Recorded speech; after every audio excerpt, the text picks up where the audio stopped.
अभी हाल फिलहाल में ही मेरे दोस्त ने एक मोबाइल फ़ोन ईएमआई से लिया था। लेकिन जब भी वो उसने मोबाइल ईएमआई से लिया तब उसके दिमाग में बहुत सारा डर था कि अगर ईएमआई पे एक आध अगर ईएमआई पे नहीं कर पाया तो मेरा क्या मोबाइल वो ये बैंक वाले ले जाएंगे क्या। तो ऐसे आप सबके दिमाग में भी बहुत बार आता होगा कि अगर हमने ईएमआई टाइम पे नहीं पे किया तो क्या हमारे जो बाइक है, कार है या फिर मोबाइल वगैरह फ़ोन है जो हमारे बैंक से लिया है वो बैंक वाले लेके चले जाएंगे क्या। तो ऐसा नहीं है दोस्तों।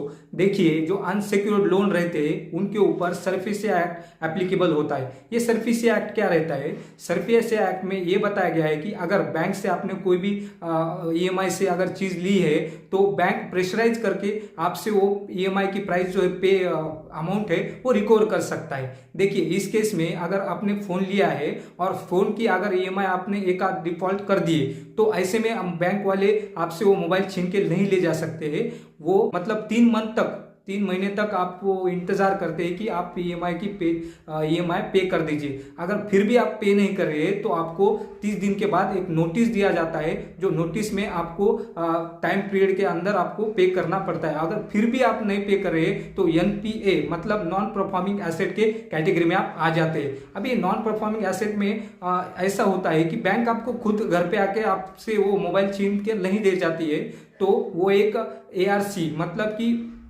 जो एजेंट के थ्रू आपके घर पे आती है और आपसे रिक्वेस्ट करती है कि सर आपका जो ईएमआई हो वो पे कीजिए और कंटिन्यूसली आपकी जो ईएमआई जो कंटिन्यूसली पे करते रहिए। अगर देखिए दोस्तों, फिर भी अगर आप नहीं पे कर रहे तभी आपको उनके पास कोई अनदर सोर्स नहीं होने के कारण वो आपसे आपकी वो चीज एसेट छीन भी सकते हैं। लेकिन ध्यान में रखिए दोस्तों कि जब भी जो बैंक के जो और या फिर बैंक ने हायर किए हुए कुछ एजेंट आपके घर में आते हैं तो वो आपके साथ मिसबिहेव नहीं कर सकते। उनका भी टाइम पीरियड 7 से 7 शाम 7 बजे तक ही रहता है और साथ ही साथ वो आपके साथ हाथापाई भी नहीं कर सकते। अगर ऐसा करते हैं तो आप बैंक में उनके खिलाफ कंप्लेंट कर सकते हैं और साथ ही साथ आरबीआई की नई गाइडलाइन के हिसाब से आप आरबीआई में अगर बैंक भी उनके खिलाफ कोई एक्शन नहीं लेता है तो आरबीआई में आप डायरेक्टली मेल कर सकते हैं या फिर पोस्ट के थ्रू भी बताना मत भूलिएगा। सरफेसिया एक्ट होता क्या है, किस तरह से काम करता है, ये बात जानने के लिए आप हमारे कमेंट बॉक्स में जरूर बताइए कि सरफेसिया एक्ट के ऊपर एक वीडियो बनाए। हम डिटेल में सरफेसिया एक्ट क्या होता है, किस तरह से काम करता है, बैंक किस तरह से काम करती है सरफेसिया एक्ट में और आपसे ईएमआई कैसे रिकवर किया जाता है, इन सभी के ऊपर मैं डिटेल में वीडियो बनाऊंगा।